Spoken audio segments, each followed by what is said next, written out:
Salam sejahtera saya ucapkan kepada pensyarah saya yaitu Encik Amirullah. Pada hari ini, saya Egen Siagibin BS 1911-0824 akan menceritakan salah satu sejarah yang berlaku di Sabah selepas 1963, yaitu berkaitan dengan pencerobohan Lahat Datu pada tahun 2013. Peristiwa pencerobohan Lahat Datu Sabah. Peristiwa pencerobohan ini telah berlaku di Felda Sahabat 17 Tan Dua Lahat Datu, Sabah. Pencerobohan tersebut telah bermula pada 9 Februari 2013 sehingga 22 Mac 2013. Tragedi pencerobohan yang berlaku di Lahat Datu, Sabah ini dikaitkan dengan insiden diplomatik yang berlaku antara Malaysia dan Filipina.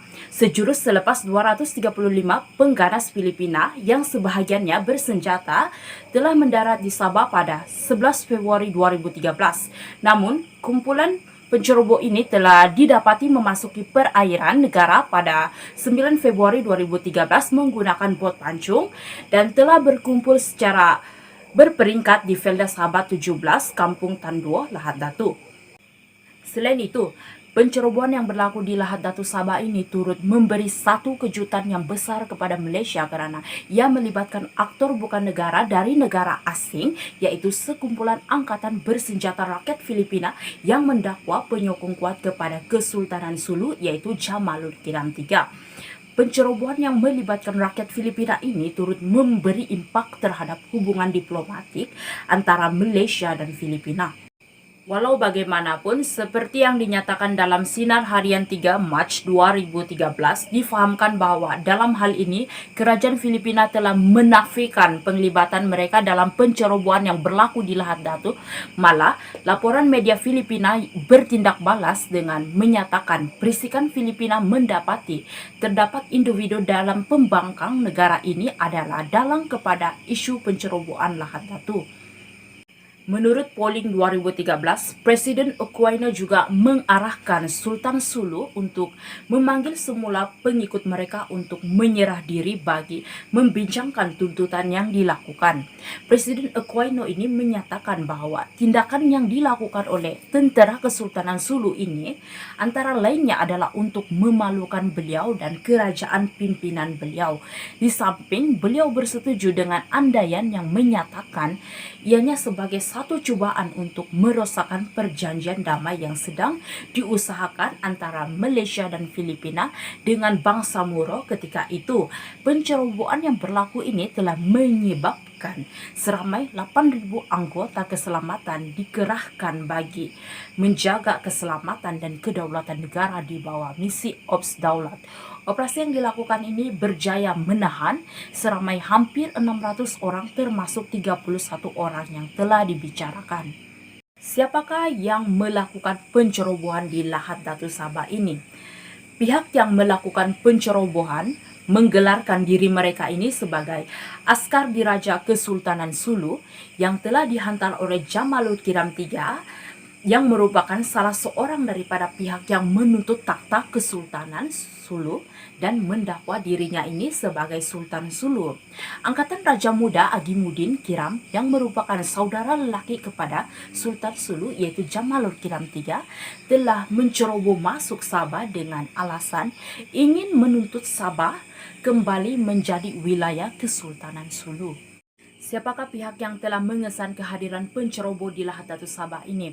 Kehadiran sebagian daripada penceroboh itu telah dikesan oleh sekumpulan nelayan tempatan dan pada 11 Februari 2013, nelayan tersebut kemudiannya membuat satu laporan polis mengenai terdapat lebih 100 lelaki berpakaian ala tentera dan bersenjata api didapati berkampung di Kampung Tan Dua. Keesokan harinya, kumpulan itu dipercayai telah berpecah di beberapa lokasi, yaitu di kawasan Sungai Bakau Kampung itu, sebuah surau di kampung itu, dan rumah Ahmad Malandi atau dikenali sebagai Matbon. Kesan daripada pencerobohan Lahat Datu Sabah. Kejadian yang berlaku ini telah mengorbankan seramai 72 orang di mana 56 daripadanya adalah pihak tentera Kesultanan Sulu TKS 10 anggota keselamatan Malaysia dan 6 orang awam. Bukan itu saja, pencerobohan tersebut turut membawa trauma yang cukup besar kepada penduduk yang terlibat, lebih-lebih lagi kepada ahli keluarga yang telah kehilangan insan yang tersayang dalam peristiwa pencerobohan tersebut. Peperangan ini juga turut menyebabkan berlakunya kerosakan harta benda.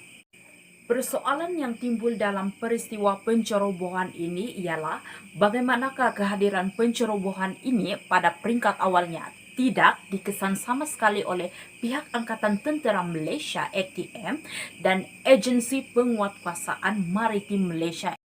Difahamkan bahwa pihak ATM dan APMM sendiri tidak menyedari akan kehadiran pendudukan tersebut. Sehinggalah kejadian ini dilaporkan sendiri oleh rakyat tempatan yang sangsi dengan kehadiran penceroboh tersebut. Pencerobohan ini juga telah gagal dikesan oleh pihak polis walaupun Kampung Tan Dua ini terletak berhampiran dengan Balai Polis Felda Sahabat 16. Bagi menjawab kepada persoalan yang timbul berkaitan dengan pencerobohan Lahad Datuk Sabah, itu boleh dikaitkan dengan 1. Penglibatan keluarga Jamalul Kiram III dan penduduk tempatan. Kerjasama penceroboh dengan penduduk tempatan telah menyebabkan kedatangan penceroboh ini gagal dikesan oleh pihak berkuasa. Contohnya, dikaburi dengan penyamaran yang melibatkan golongan wanita dan warga tua. Seterusnya, penglibatan anak bekas Ketua Kampung Tan Dua sebagai penyelaras tempatan bagi gerakan bersenjata Sulu di Sabah. 2. Kedudukan geostrategik dan geofisikal Sabah iaitu Sabah memiliki ruang perairan yang sangat luas dan ini telah menyebabkan Agensi Penguatkuasaan Maritim dan Tentera Laut sukar untuk mengenakan penjagaan rapi atau melakukan pengawasan ketat terhadap perkara-perkara yang berlaku di kawasan perairan Sabah. Contohnya di Sabah hampir 2/3 batas sempadannya dikelilingi oleh laut. 3.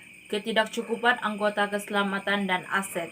Kekurangan anggota dalam APMM, pemilikan jumlah aset dan jumlah peruntukan yang sedikit bagi tujuan penyelenggaraan, pembelian aset dan kekurangan pos kawalan keselamatan di kawasan perairan menjadi punca pencerobohan ini berlaku di Sabah.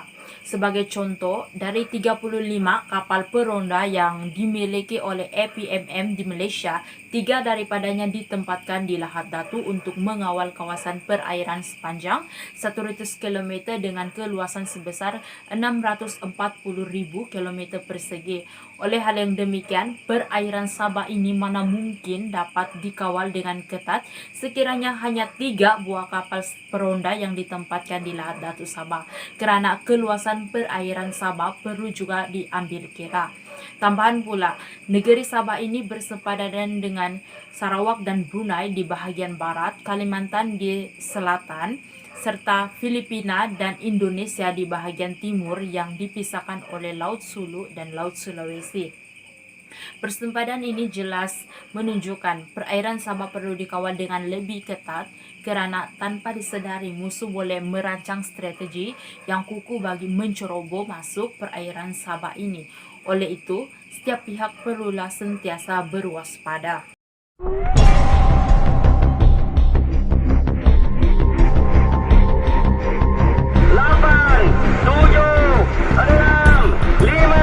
4, 3, 2, 1.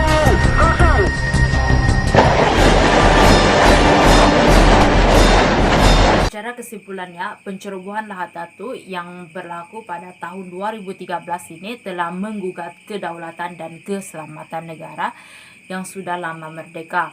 Pencerobohan ini juga telah mengorbankan banyak sekali nyawa manusia. Di samping itu, pencerobohan yang berlaku di Sabah ini turut menyaksikan wujudnya hubungan dua hala antara Malaysia dan Filipina yang berusaha untuk menyelesaikan masalah yang timbul melalui rundingan terlebih dahulu demi menjaga hubungan baik kedua-dua belah pihak. Namun, kedegilan daripada pihak penceroboh ini telah memaksa Malaysia mengambil tindakan kekerasan setelah banyak ruang dan peluang yang diberikan untuk kumpulan penceroboh ini menyerah kalah telah diabaikan. Oleh hal yang demikian, peristiwa pencerobohan Datuk Sabah ini perlu diambil iktibar supaya kejadian yang telah berlaku tidak akan berulang lagi. Pihak berkuasa perlulah memainkan peranan dalam menjaga keamanan dan kedaulatan negara dengan lebih ketat lagi secara keseluruhannya. Penceritaan saya mengenai peristiwa pencerobohan Datuk Sabah ini adalah dengan merujuk sebuah artikel yang ditulis oleh Zainal Othman, Muhammad Kamal Omar, Firdaus Abdul Jabbar, dan Nur Azizan Idris dalam artikel yang bertajuk Memelihara Keselamatan Negara Malaysia, Peristiwa Lahad Datuk Sabah, dan sebuah akhbar sinar harian. Akhir kata dari saya sendiri, bagi memahami keseluruhan fakta dalam peristiwa pencerobohan yang berlaku di Lahad Datuk Sabah ini adalah lebih baik sekiranya Anda sendiri melakukan penelitian Anda sendiri berkaitan dengan peristiwa yang telah berlaku. Sekian, terima kasih.